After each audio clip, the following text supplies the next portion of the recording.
जय हिंद साथियों, स्वागत है आप सबका साहित्य शिखर क्लासेस के यूट्यूब चैनल पर।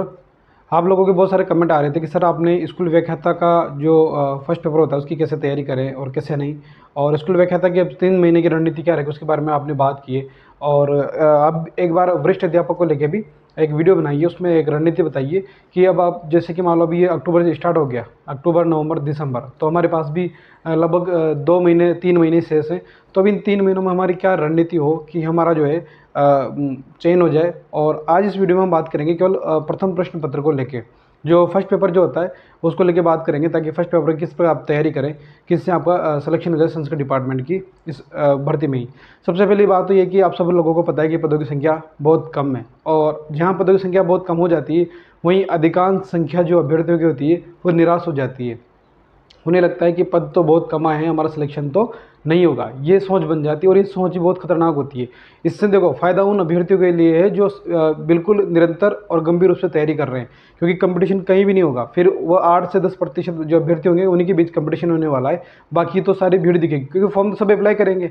फॉर्म तो कोई सी भी भर्ती निकले, अप्लाई तो हर अभ्यर्थी हर भर्ती में करता है, तो भीड़ तो दिखेगी से आपको कि 8 लाख 10 लाख 5 लाख 4 लाख 2 लाख फॉर्म है, ये भीड़ तो आपको दिखेगी। लेकिन वास्तविक रूप से तैयारी करने वालों की संख्या जो है बहुत कम होगी, और इस संस्कृत डिपार्टमेंट की भर्ती में ऐसा ही होता है। संस्कृत डिपार्टमेंट की वैकेंसी में पद तो आते हैं बहुत कम और फॉर्म भरे जाते हैं ज़्यादा, इसलिए अधिकांश अभ्यर्थी तो केवल फॉर्म भर के भूल जाते हैं कि हमने संस्कृत डिपार्टमेंट की वैकेंसी का फॉर्म भी भरा है, और जो अभ्यर्थी गंभीर रूप से तैयारी करते हैं वो इसमें चयन ले जाते हैं।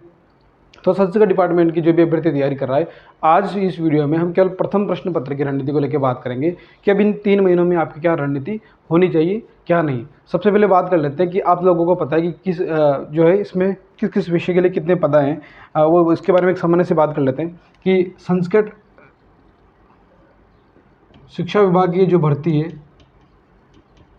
शिक्षा विभाग, आप लोगों को पता है कि दिसंबर में इसका एग्ज़ाम होने वाला है। ठीक है, दिसंबर में एग्ज़ाम है, दिसंबर में।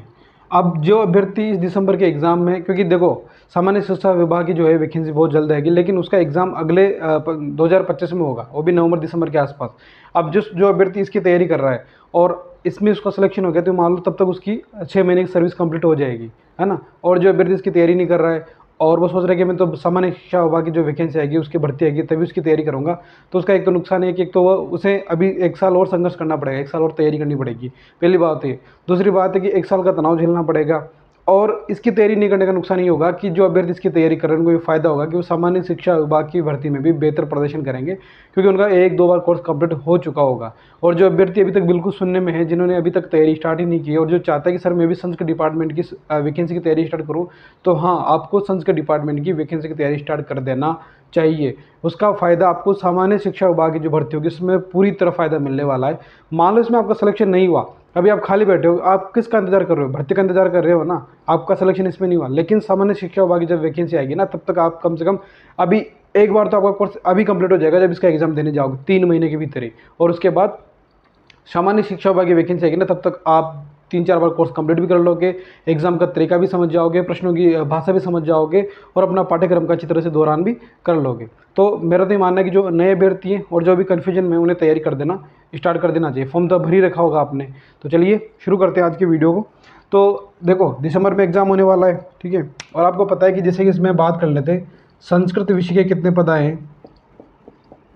संस्कृत के पद हैं 17 है, ठीक है, और हिंदी के कितने पद हैं, तो हिंदी के पद आए इसमें 39। और बात करें अंग्रेजी के, अंग्रेजी के हैं 49। और सामाजिक विज्ञान के कितनी सीटें हैं इसमें, तो सामाजिक विज्ञान की है 65। और गणित की कितनी सीटें हैं, गणित की हैं 68। और विज्ञान की कितनी हैं,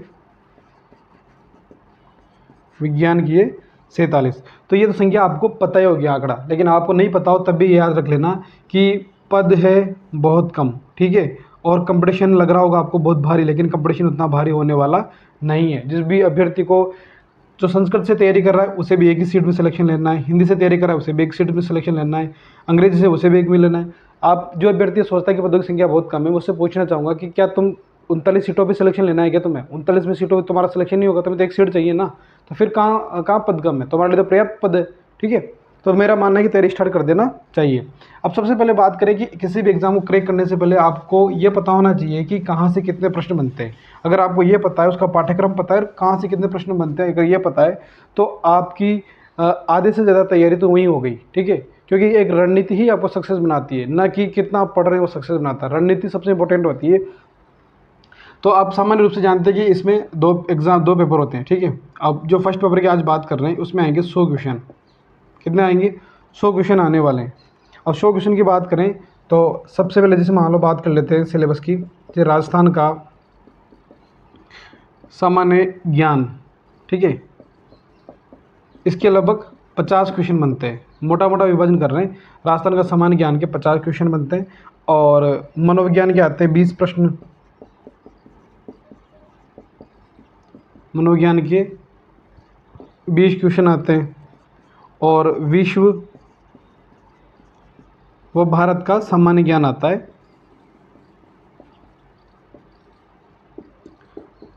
भारत का सामान्य ज्ञान 30 क्वेश्चन।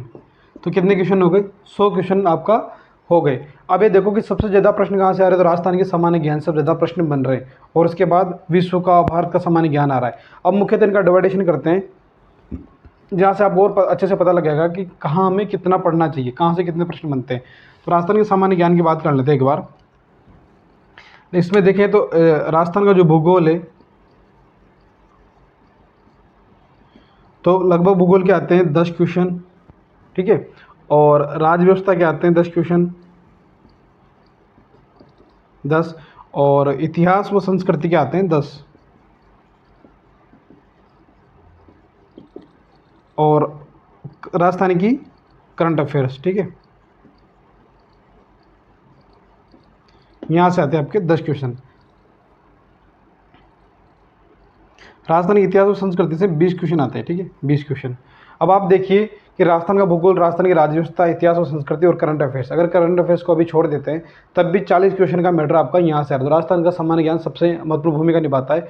तो आपकी इस जो टॉपिक, इस बिंदु पर सब ज़्यादा पकड़ होनी चाहिए। अब इतिहास और संस्कृति, भूगोल को लेकर बहुत सारा कन्फ्यूजन तो ये कि सर जीके पुरानी पढ़े या नहीं पढ़े। तो मेरा ये मानना है कि आप अभी जीके पुरानी पढ़ सकते हैं, इसी से आपका अभी एग्जाम हो जाएगा, इससे आपका काम चल जाएगा। नए जीके से प्रश्न आने की संभावना बहुत कम है ना, बहुत कम प्रश्न बनेंगे। तो अभी तक तो आप इसे देख सकते हो, पुरानी जीके से पढ़ाई करें, पुरानी जीके से तैयारी कर सकते हैं, ठीक है। और करंट अफेयर्स के लिए आप वार्षिक अंक जरूर देख लें। जैसे मान लो करंट अफेयर्स के भी आपके बहुत सारे डाउट आते हैं, तो एक तो साल भर का करंट अफेयर्स जरूर देख लें। जैसे मान लो आपका दिसंबर में एग्जाम हो रहा है, तो जनवरी से तो करंट अफेयर्स जरूर देख लें। इस जनवरी 23 से और नवंबर 23 तक तो आपका करंट अफेयर्स आपको तैयार होना चाहिए। और उसमें भी आपको, जैसे अगर मंथली आपने करंट अफेयर्स नहीं पढ़ा हो तो वार्षिक अंक देख लें। 2 वार्षिक अंक लेके आ जाए, किसी भी पब्लिकेशन के वार्षिक अंक लेके आएँ और 2 वार्षिक अंक जरूर देख लें आप। जैसे 2 वार्षिक अंक देखेंगे तो उससे क्या होगा कि एक तो थ्योरी वाला देख लें, एक ऑब्जेक्टिव वाला निकाल लें, और हाफ ईयरली अर्धवार्षिक अंक भी हो आपके पास, तो अर्धवार्षिक अंक और वार्षिक अंक इस प्रकार देख ले, उसमें से करंट अफेयर्स के सारे क्वेश्चन आपके बैठ जाएंगे। तो ये राजस्थान का सामान्य ज्ञान वाला 50 क्वेश्चन का पार्ट। इसके बाद आती है मनोविज्ञान, जिसके 20 क्वेश्चन यानी 40 नंबरों का पार्ट है। तो अगर 50, 20, 70 का भी आपने अच्छे से मैटर तैयार कर लिया, तब भी आपके यहाँ से अच्छे 70 में से मान के चले तो 60 क्वेश्चन के आसपास आप औसत मान सकते हैं। और उधर है भारत और विश्व का। अगर मान लो विश्व में आपको ज़्यादा दिक्कत आती है तो भारत का जीके तो हमें पता ही होता है। और बात करें कि जैसे भारत का जो विश्व भारत का सामान्य ज्ञान, इसमें भारत की राज्य व्यवस्था के आएंगे 10 क्वेश्चन। तो भारत की राज्य व्यवस्था के मौलिक अधिकार, नीति निर्देश तत्व, तो हमें पता ही है, बेसिक है। और भारत की अर्थव्यवस्था है, और भारत व विश्व का भूगोल है। तो अर्थव्यवस्था थोड़ी कठिन लगती है, तो भी भारत का और जो भारत का भूगोल है वहाँ से देख सकते हैं। यूँ मान के चलें कि लगभग 30 क्वेश्चन वहाँ है, तो 15 क्वेश्चन का मैटर वहाँ तैयार कर सकते हैं। तभी 60, 10, 70, 75, यानी कि आप 75 प्लस क्वेश्चनों का मैटर आराम से तैयार कर सकते हैं। अब इन लगभग 3 महीनों में आपको क्या करना है कि आपको ये देखना है कि मैं, मेरी सबसे ज़्यादा पकड़ किस एरिया में, और कहाँ मैं कितना भी पढ़ लूँ फिर भी तैयारी नहीं कर पाऊंगा। तो अब इन 3 महीनों में आपकी आखिरी रणनीति क्या होनी चाहिए। तो अभी आपको पता लग गया कि कहाँ से कितने प्रश्न आते हैं।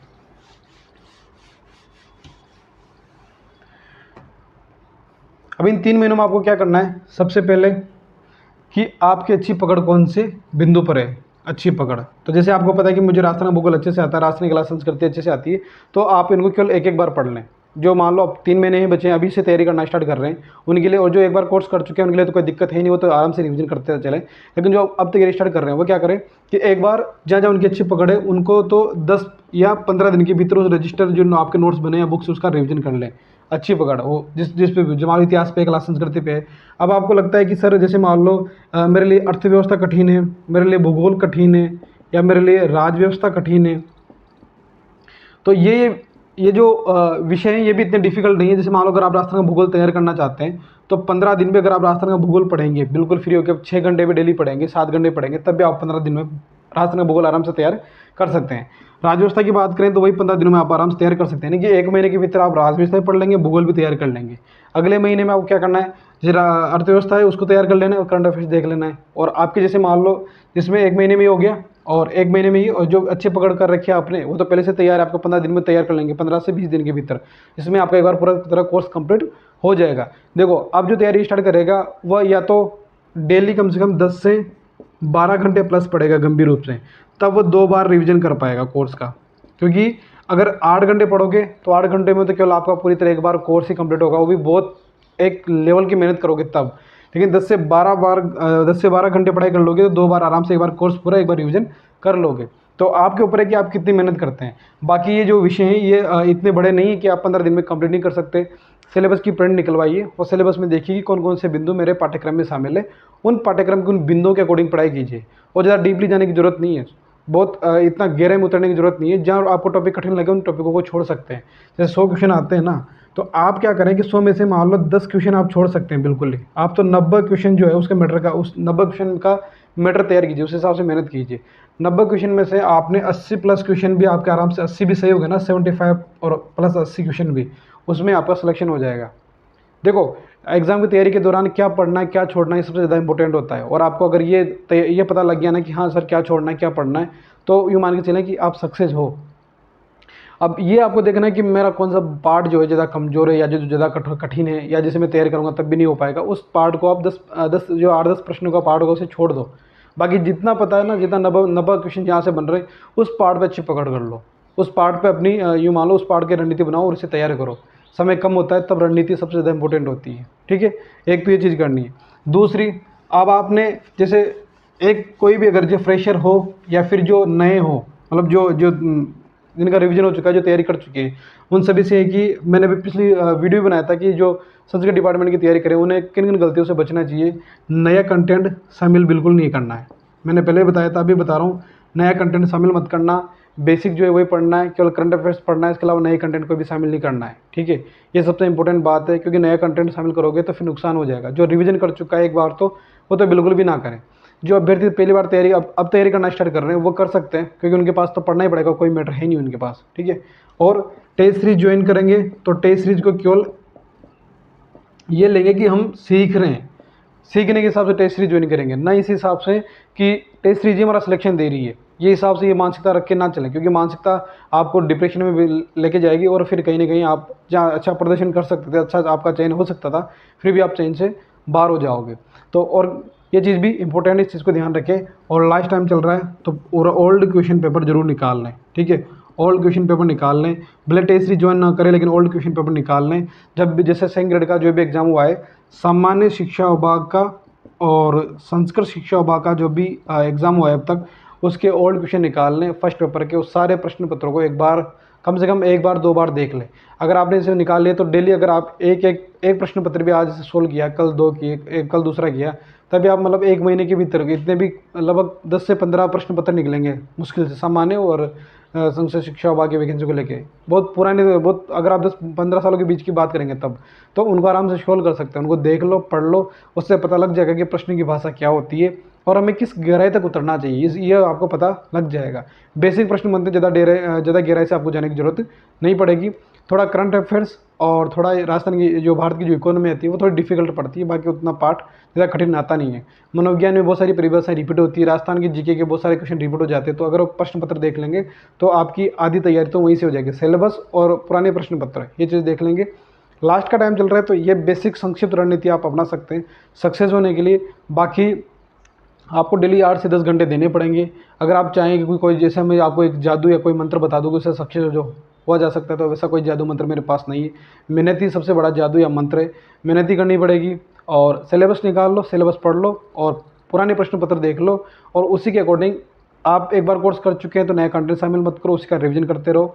एक डेली बेस पे रूटीन बना लो और फर्स्ट पेपर और सेकंड पेपर दोनों को साथ लेके चलो, अगर आपका कोर्स कंप्लीट हो चुका है तो। अब एक सब्जेक्ट को लेके नहीं चलना, क्योंकि आपका एग्जाम हो सकता है दोनों पेपर एक ही दिन हो, और जब दोनों पेपर एक ही दिन होंगे तो फिर तैयारी उसी हिसाब से होनी चाहिए।